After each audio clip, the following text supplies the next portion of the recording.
시편 135번째 시간입니다. 오늘 말씀은 시편 119편 49절부터 72절 말씀입니다.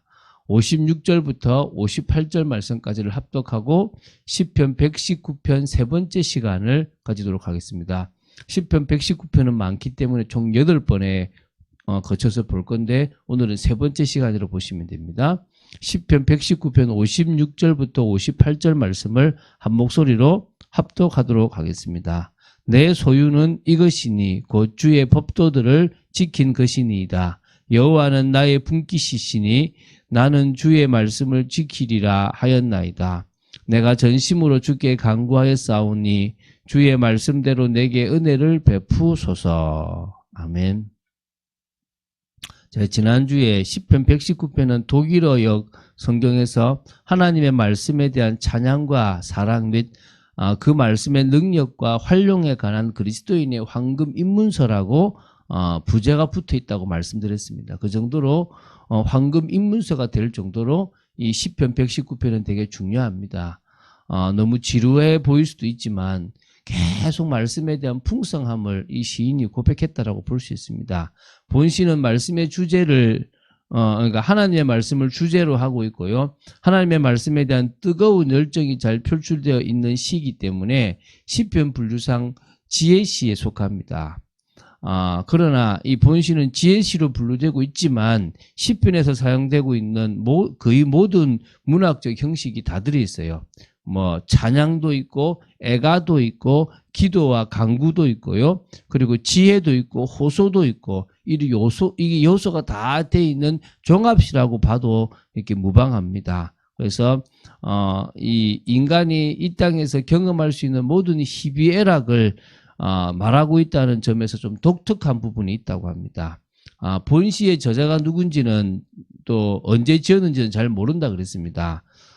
여러 사람들이 이 저자에 대해서 이렇게 이를 거다로 추측하지만 이렇게 대부분이 다윗 아니면 학사 에스라가 이렇게 했다라는 견해가 좀 많이 이렇게 좀 지배적인데요. 그냥 그거는 참고만 할 뿐이면 되겠습니다. 본시는 전 22개의 연으로 되어 있습니다. 그러니까 다시 말하면 한 연은 8쪽씩 되어 있는데 히브리 알파벳 22자를 가지고 한 연씩 만들었기 때문에 22개 연이라고 보시면 됩니다. 그래서 답관체 형식을 띠고 있습니다.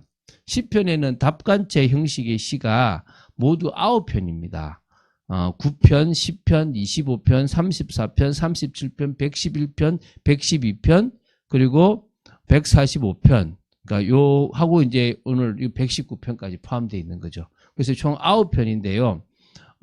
이 시편 119편을 제외한 다른 시들은 알파벳 전체를 망라하지 않거나 일부가 중복되거나 불완전한 답관체 형식을 띠고 있는데요.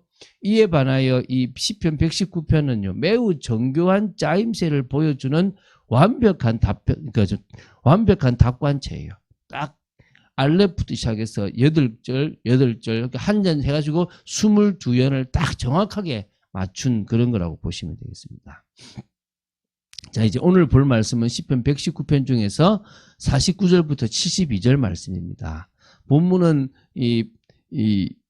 총 8개의 문단 중에서 세 번째 문단이라고 보시면 되고요. 말씀에 대한 열정이라는 동일 주제의 문단 중에는 두 번째에 해당되는 문단으로 전체 22연 중에서 7연, 8연, 9연 이 3개 연을 가지고 있습니다. 그래서 앞선 첫 번째 문단에서 우리가 복과 행실의 기준이 되는 말씀에 대한 사모와 순복의 열정을 노래했다면 지금 세 번째 문단인 이 본 문단은요, 나그네의 길의 고난 가운데서도 결코 변치 않는 영원하신 말씀에 대한 사랑의 열정을 노래하고 있다는 부분에서 조금 차이가 있다고 보시면 됩니다. 자, 그러면 시편 119편 49절부터 72절의 말씀을 좀 구체적으로 살펴보겠습니다. 크게 세 부분으로 나눌 수가 있습니다. 그것이 이제 한 연씩입니다. 이제 7년부터 보겠습니다. 49절부터 56절까지 8절입니다. 자인이라는 히브리어 알파벳 숫자 7번째로 시작되는 연이고요. 위로와 기쁨을 주시는 말씀에 대한 사랑의 열정을 토로하고 있다고 보시면 됩니다. 뭐 첫 번째 제가 주의 종에게 하신 말씀을 기억하소서. 주께서 내게 소망을 가지게 하셨나이다. 이 말씀은 나의 고난 중의 위로라. 주의 말씀이 나를 살리셨기 때문입니다. 라고 이렇게 시작합니다. 다시 말하면 고난 속에서 원수들의 조롱으로 인해 가지고 생겨나는 마음의 이 아픔과 슬픔을 이겨낸 비결은 뭡니까? 말씀의 위로 때문이라는 겁니다. 여러분 그럴 때 없습니까? 너무 힘들 때, 정말 고통스러울 때 뭐가 위로됩니까? 사람들의 말은 위로가 안 돼요. 그런데 하나님의 말씀이 딱 위로가 될 그때 있지 않습니까? 그때 그 말씀이 결국 딱 자기를 붙잡으면요, 믿음으로 승리하게 되지 않습니까? 그래서 하나님의 말씀에 대한 사랑에 사로잡히는 그게 가장 중요하거든요. 그래서 53절에 보면요, 이런 감정은요, 하나님의 말씀을 무시하며 거역하는 악인에 대한 분노로 발전하였습니다. 그래서 주의 율법을 버린 악인들로 말미암아 내가 맹렬한 분노에 사로잡혔나이다. 이렇게 고백하거든요. 그리고 54절에는 율법이 그의 노래, 나의 노래다라고 이렇게 되었다고 고백하고요. 55절에는요, 가장 범죄하기 쉬운 밤중에도 주의 법을 지켰다. 밤에 사람이 감정에 치우치잖아요. 그럴 때도 자기는 뭡니까? 주의 법을 지켰다는 거예요. 그래서 하나님의 말씀을 지키는 것이 56절에 보면요, 자기 소유라는 고백에서 세상의 가치관과는 구별되는 말씀에 근거한 시인의 인생관이 좀 소개되어 있다고 보시면 됩니다. 그래서 나의 소유다. 내 소유는 이것이니 곧 주의 법도들을 지킨 것이니이다. 이렇게 고백하는 거죠. 자, 이제 두 번째입니다. 8년입니다. 57절부터 64절까지입니다. 여덟 번째 단어인 헤드라는 단어로 시작합니다. 여호와를 분깃으로 삼은 자로서 말씀 사랑의 열정을 토로하고 있습니다. 그래서 여호와는 나의 분깃이시니 나는 주의 말씀을 지키리라 하였나이다. 내가 전심으로 주께 간구하였사오니 주의 말씀대로 내게 은혜를 베푸소서. 이렇게 고백합니다. 그러니까 시인은요, 결박의 끈이 자기 몸을 칭칭 감고 있듯이 원수들에게 애워싸여 있는 상황에서도 결코 말씀을 잊지 않았다고 고백합니다. 그게 지금 이제 뒤에 나오는 61절입니다. 악인들의 줄이 나를 두루 얽혔을지라도 나는 주의 법을 잊지 아니하였나이다. 원수가요, 악인들이 막 자기를 막 그러니까 올가매고 완전 얽어매가지고 넘어뜨리려고 하더라도 그 속에서 이길 수 있는 방법 뭐란 말입니까? 말씀입니다. 왜 우리가 심령이 가난한 자로 늘 말씀을 사모해야 됩니까? 그 모든 것을 이길 수 있는 것은 말씀밖에 없습니다. 그래서 62절에 보면 이렇게 나옵니다. 또한 원수들로 인해서 잠 못 이루는 밤중에도 그들을 대적할 방도를 궁리하기보다는 오히려 조용히 하나님의 말씀을 묵상하며 감사했다는 것입니다. 내가 주의 의로운 규례들로 말미암아 밤중에 일어나 주께 감사하리이다. 여러분, 밤에 일어나서 술 한잔하고 밤에 일어나서 밤새 TV 보고 엉뚱한 짓 하는 것이 아니라 주의 말씀을 탁 묵상하고 그 말씀 속에 있었다는 겁니다. 얼마나 감사합니까? 누구에게 어떤 도움도 호소할 수 없는 상황에서 그는 밤낮 말씀 묵상으로 일관하며 그를 통해 고난을 헤쳐나갔던 그런 사람이라는 겁니다. 그래서 57절에 보면 하나님만이 나의 분깃이다. 이런 믿음 때문에 가는 하나님만이 나의 분깃이다. 이게 중요한 거죠. 자, 끝으로 이제 구연입니다. 56절부터 72절입니다. 아홉 번째 단어인 테드로 시작합니다. 고난 중에서 오히려 커져만 가는 말씀 사랑의 열정을 토로하고 있습니다. 여러분, 어떤 의미에서요? 문제 없을 때는 말씀이 잘 안 다가와요. 그런데 진짜 자기가 어려움 가운데 있으면요, 그 말씀이 꿀과 송이꿀보다 더 달 수도 있습니다. 여호와여, 주의 말씀대로 주의 종을 선대하셨나이다. 내가 주의 계명들을 믿었사오니 좋은 명철과 지식을 내게 가르치소서. 고난 당하기 전에는 내가 그릇 행하였더니 이제는 주의 말씀을 지키나이다. 주는 선하사 선을 행하시오니 주의 율례들로 나를 가르치소서. 교만한 자들이 거짓을 지어 나를 치려하였사오나 나는 전심으로 주의 법도를 지키리다. 계속 이렇게 나와가지고 마지막 72절은 주의 입의 법이 내게는 천천 금은보다 좋으니이다. 이렇게 고백해요.